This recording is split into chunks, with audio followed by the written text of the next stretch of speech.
Welcome back to the Turning Point show, and I would like to introduce again one eminent personality who is here from more than 3 decades, and he has not only contributed to his personal career, family, and he has contributed to the society and organization at a global level. So a lot of inspiration, lot of things we could able to hear from him, and he is none other than Mr. Dileep Sinha.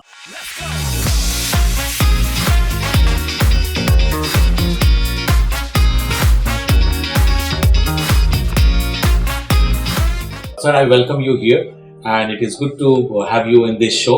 So बहुत ही अच्छा लग रहा है कि आप पूर्वांचल से belong करते हैं.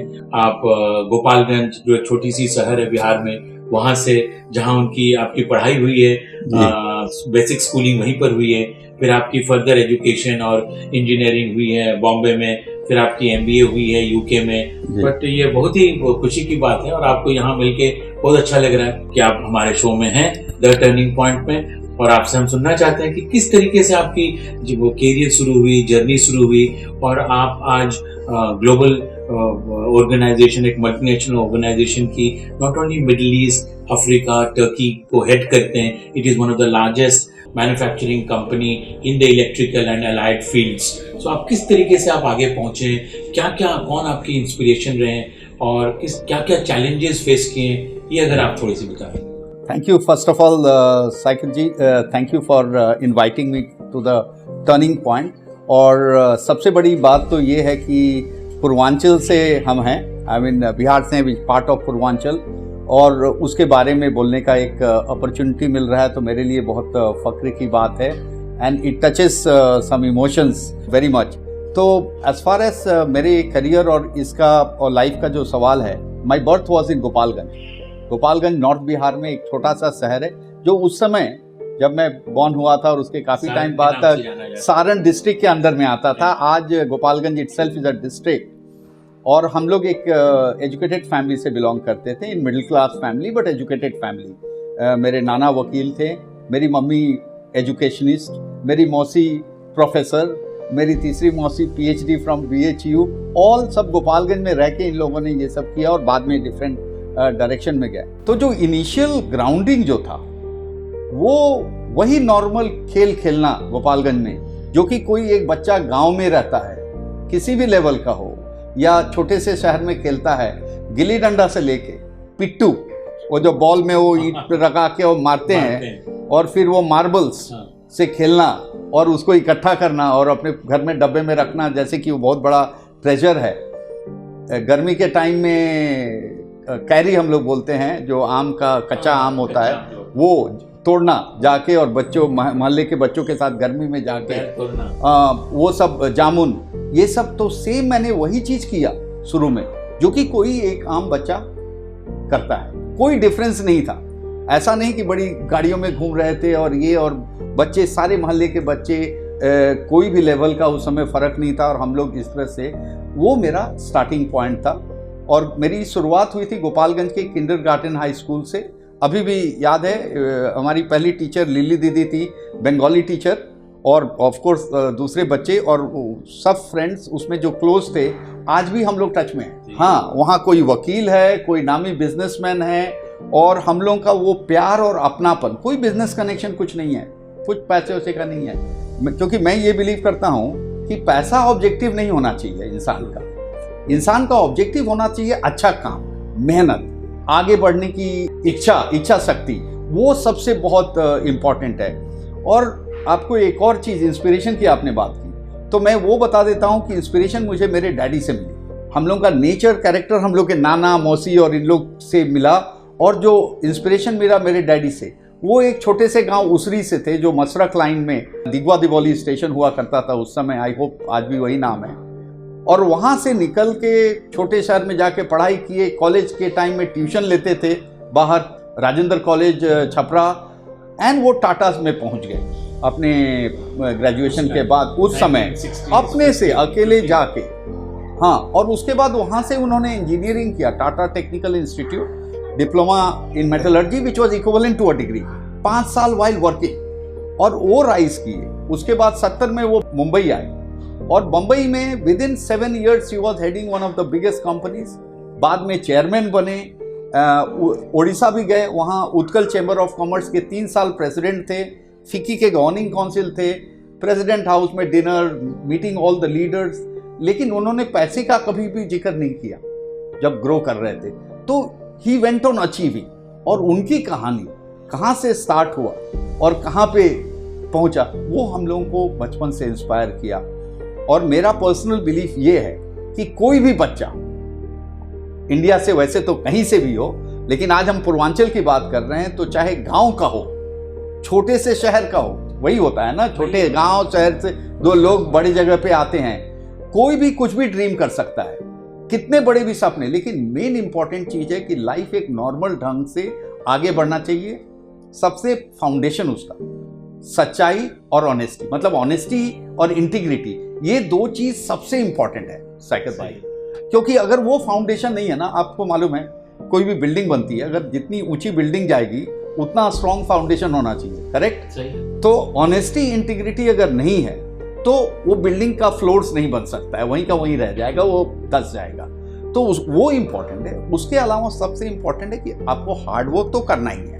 कोई भी, there is no shortcut to glory, there is no shortcut to glory, you have to work hard. और दूसरा, आपको परसिवियरेंस, मतलब आपको पेशेंस रखना चाहिए। हर एक चीज बहुत जल्दी नहीं होता है, कभी कभी थोड़ा टाइम लगता है, लेकिन आप मेहनत नहीं छोड़िए और आपका फोकस रहना चाहिए। और एक और चीज़ मैं सबके लिए बता देता हूँ, चाहे वो अपने करियर स्टार्ट कर रहे हैं या पढ़ाई में हैं या कहीं करियर बड़ी कंपनियों में हैं और आगे बढ़ना चाहते हैं, कि सबसे इम्पॉर्टेंट चीज़ है कि एक तो अपना सेल्फ कॉन्फिडेंस रहना चाहिए, सच्ची बात बोलने में शर्म नहीं आनी चाहिए और उसको हाइड नहीं करना चाहिए। आपके जो व्यूज़ हैं, और आपकी ये कंपनी में भी हैं, सीनियर लोग बैठे हैं, आप ओपनली आंख से आंख मिला के अपने views in a polite, in a nice professional way आप रख सकते हैं। और आप जहाँ भी काम करते हैं, चाहे वो बिजनेस हो या प्रोफेशनल काम हो, कोई भी पोजीशन, ये समझ के कीजिए कि वो आपका अपना बिजनेस है, और एकदम अंदर पैशन होना चाहिए कि ये मेरा 9 to 5 या 9 to 6 वो नहीं है, वो छोड़ दीजिए। चाहे गवर्नमेंट जॉब हो, कुछ भी, और आप काम करते जाइए, सबके साथ टीम वर्क कीजिए, दूसरों को हेल्प कीजिए। ये नहीं सोचिए कि मैं अगर शेयर करूंगा तो मेरा वैल्यू कम हो जाएगा, ये नहीं। मैं तो ये बोलता हूं कि मेक योर सेल्फ डिस्पेंसेबल, क्योंकि आप डिस्पेंसेबल होंगे तभी तो अप्रोचेबल होंगे, तभी तो अप्रोचेबल, और तभी आप आगे जा सकते हैं। अगर आप डिस्पेंसेबल नहीं है तो आपको वहीं के वहीं अटके रहेंगे, क्योंकि आपके बिना वो काम नहीं हो सकता है, तो आप आगे कभी नहीं जाएंगे। तो एक तो फोकस हो गया, डायरेक्शन हो गया, और एम्बिशियस रहना चाहिए। आप इमेजिन कीजिए कि आप स्काई तक, अगर स्काई ड्रीम करेंगे तो पेड़ के ऊपर तक आप पहुंच सकते हैं, correct? Think of the sky, you at least hit the top of the tree. Sinha साहब, आपने बहुत ही मतलब बेहतरीन लफ्ज और शब्दों की इस्तेमाल किए हैं, and that gives immense message not only to the professional. कुछ भी काम करें इंसान, चाहे हम एक इलेक्ट्रिशियन हो, चाहे मैं एक वेल्डर हो, चाहे मैं मैकेनिक हो, और चाहे मैं कोई क्लरिकल जॉब में हो, और चाहे कोई भी मैनेजरियल पोजीशन हो, सीनियर मैनेजमेंट रोल्स पे हो, आपने जो बातें कही, Perseverance, sharing and becoming a part of the team means dispensable. Third is that patience. Fourth is that कि नहीं, हमें ये कभी नहीं सोचना चाहिए कि नहीं हम इसको अचीव नहीं कर सकते। फोकस्ड अप्रोच, तो ये जो सारी चीजें हैं, ये जाहिर सी बात है, ये मुझे समझ में आ रहा है कि सारी गुण आप में है और तभी आप इस मुकाम में पहुंचे हैं। बट आपने तो सिन्हा साहब, आपने आपके मुकाम पहुंच गए, आपके फैमिली के मुकाम आपने पहुंचाया, और आप एज एन सीनियर प्रोफेशनल, आप इंडस्ट्री के प्रोफेशनल, सीनियर प्रोफेशनल हैं आज के तारीख में, और अचीव भी किए, ग्लोबल लीडरशिप पोजीशंस पे रहे हैं। तो आप ये क्या कहना चाहते हैं कि जो मतलब how you would like to contribute कि हमारे जो पूर्वांचल के यंग प्रोफेशनल्स हैं, यंग स्टूडेंट्स हैं, यंग एंटरप्रेन्योर्स हैं, वो लोग किस तरीके से उभर के आए, how they will get motivated, how they will get that level of confidence, उस पे क्या अगर आप 2 शब्द बोले कि आज के माहौल में what is your message towards them, कि पूर्वांचल के यहाँ आपको पता है कि कितने लोग रहते हैं यहाँ, राइट? ब्लू कॉलर वर्कर्स ही ज्यादा हैं, but at the same time हम यहाँ पूर्वांचल में हमारी जो सोच है, कल्चर है, हम सबको बराबर मानते हैं। हमें देखना है कि लोग कैसे खुशी से जी रहे हैं. Happiness is the essence of life, right? And ji. to be happy, we'll have to keep ourselves fit. We'll have to think in a right manner, right way. We ji. need to help each other, and then we'll follow our dreams and focus our right approach with the guidance people like Correct. you who are in senior leadership roles. कैसे आप contribute करना चाहते हो और क्या message देना चाहते हो? देखिए, सबसे पहले तो चाहे कोई स्टूडेंट हो, चाहे वो एक इलेक्ट्रीशियन हो, मैकेनिक हो, मेसन हो, या स्टूडेंट हो, या करियर स्टार्ट कर रहा है या अपना करियर में मूव कर रहा है, एक बेसिक प्रिंसिपल काफ़ी लोग भूल जाते हैं, वो कि आप अपने से बड़ों, अपने से एक्सपीरियंस लोगों की बातें ध्यान से सुनिए। अगर कोई आपको पॉइंट आउट कर रहा है कि देखो बेटा या सो एंड सो आप ये काम ऐसे करेंगे तो ज़्यादा बेहतर होगा, तो मैंने देखा है कि काफ़ी लोग दो तरह के लोग होते हैं। एक तो बात सुन के वो बोलते हैं हाँ बताइए आप कैसे करना चाहिए, और फिर वो जाके उसको एक्सपेरिमेंट करते हैं। दूसरे लोग होते हैं कि वो इमीडिएटली आपको बोलेंगे कि अरे अपनी बड़ाई करेंगे कि मैंने तो इतना अच्छा अच्छा काम किया हुआ है, तो कहाँ मेरे से गलती हो गई है। तो मेरा बोलना ये है कि वो गलती नहीं है आपकी, ये इम्प्रूवमेंट है। तो जो लोग आपको बताते हैं, आपके सीनियर लोग, वो आपको ध्यान से सुनना चाहिए। जैसे कोई मैनेजर होता है, जनरल मैनेजर होता है, सीईओ होता है, उनके पास एक कंपनी की ओवरऑल स्ट्रैटेजी और एक ये होता है आगे सोच। आपको उस सोच को अलाइन करना पड़ेगा अपने आप को, और अगर आप अलाइन नहीं है तो आप उनकी बात सुन के धीरे धीरे अलाइन हो सकते हैं। कोई परफेक्ट नहीं है दुनिया में। तो अच्छा, दूसरी बात है कि अगर आप फेल करते हैं, कहीं आपका कोई मिस्टेक होता है या आपको आगे बढ़ने में मुश्किल, आप घबराइए नहीं, ये सबके साथ हुआ है। कोई ऐसा इंसान नहीं है जो आगे बढ़ते 10 बार गिरा नहीं हो, मिस्टेक नहीं किया हो, बातें नहीं सुनी हो या इम्प्रूवमेंट किया अपने आप को सुधारने की। लेकिन हमारा माइंड ओपन रहना चाहिए, सबसे बड़ी पहली बात तो यह है। दूसरी चीज़ है कि जो लोग जिनके पास ज़्यादा एजुकेशन नहीं है एंड ऑल, पहले उनको एड्रेस करूंगा क्विकली। उनको कोई ना कोई हुनर अगर सीख लें तो उनके लिए अच्छा, और हमेशा हाँ हुनर सीखिए। कोई जरूरी नहीं कि 4 साल इंजीनियरिंग, भले ही अगर हो सकता है तो वो भी कीजिए, मैं नहीं मना कर। और उसके बाद उसी चीज में आप एक दिन एक बहुत बड़ी कंपनी के, इलेक्ट्रिकल कंपनी के मालिक भी हो सकते हैं। इलेक्ट्रीशियन से स्टार्ट, ऐसे बहुत एग्जाम्पल में, तो बहुत सारे एग्जाम्पल है। जो लोग पढ़ाई कर रहे हैं वो लोग अपनी पूरी मेहनत करें, अपने माता पिता की बातें सुने। जब माता पिता नहीं रहते हैं तब याद आती है कि अरे डैडी मम्मी ने ये बोला होता है, ऐसा सुना होता तो उनकी बात, तो आज ऐसा रहता। तो सबकी बात सुनिए, अपने से बड़ों की इज्जत कीजिए और आगे बढ़िए।